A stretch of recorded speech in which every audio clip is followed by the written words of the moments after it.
മികച്ച നടനുള്ള 71ാമത് ദേശീയ ചലച്ചിത്ര അവാർഡ് നേടിയ ബോളിവുഡ് സൂപ്പർ സ്റ്റാർ ഷാരൂഖ് ഖാൻ രാഷ്ട്രപതി ദ്രൗപദി മുർമുവിൽ നിന്ന് പുരസ്കാരം ഏറ്റുവാങ്ങി.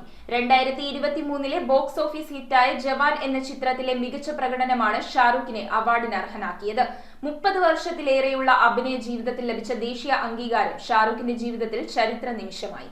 Bollywood super star Shahrukh Khan 2023 box office ഹിറ്റായ ജവാൻ എന്ന ചിത്രത്തിലൂടെ മികച്ച നടനുള്ള 71ാമത് ദേശീയ ചലച്ചിത്ര പുരസ്കാരം കരസ്ഥമാക്കി. 30 വർഷത്തിലധികം നീണ്ടുനിന്ന സിനിമാ ജീവിതത്തിൽ മഹത്തായ അംഗീകാരമായി മാറി ഈ പുരസ്കാരം. ന്യൂഡൽഹിയിലെ വിജ്ഞാൻ ഭവനിൽ നടന്ന ദേശീയ അവാർഡ് ദാന ചടങ്ങിൽ രാഷ്ട്രപതി ദ്രൗപദി മുർമുവിൽ നിന്ന് ഷാരൂഖ് ഖാൻ പുരസ്കാരം ഏറ്റുവാങ്ങി. ദീപിക പദുക്കോൺ, വിജയ് സേതുപതി, നയൻതാര തുടങ്ങിയ താരങ്ങളോടൊപ്പം അഭിനയിച്ച ജവാൻ എന്ന ചിത്രത്തിൽ ഷാരൂഖ് അവതരിപ്പിച്ച പ്രകടനം പ്രേക്ഷകരെയും സിനിമാ വിമർശകരെയും ഒരുപോലെ ആകർഷിച്ചു.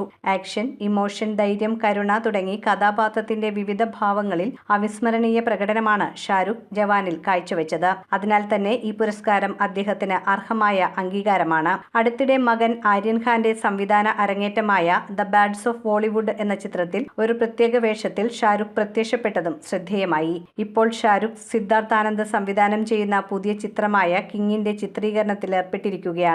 മകൾ സുഹാന ഖാൻ പ്രധാന വേഷത്തിലെത്തുന്ന ഈ ചിത്രം 2026 റിലീസ് ചെയ്യാനാണ് നിശ്ചയിച്ചിരിക്കുന്നത്. ഷാരൂഖ്, ദീപിക പദുക്കോൺ കൂട്ടുകെട്ട് വീണ്ടും ആവർത്തിക്കുന്ന ഈ പ്രൊജക്ട് റിലീസിന് മുമ്പേ തന്നെ വൻ പ്രതീക്ഷകൾക്കാണ് വാതിൽ തുറക്കുന്നത്. News desk metro 7. ആരും വീണുപോകും. Restaurant Thoppumpady, Kakkanad and Panampilly Nagar.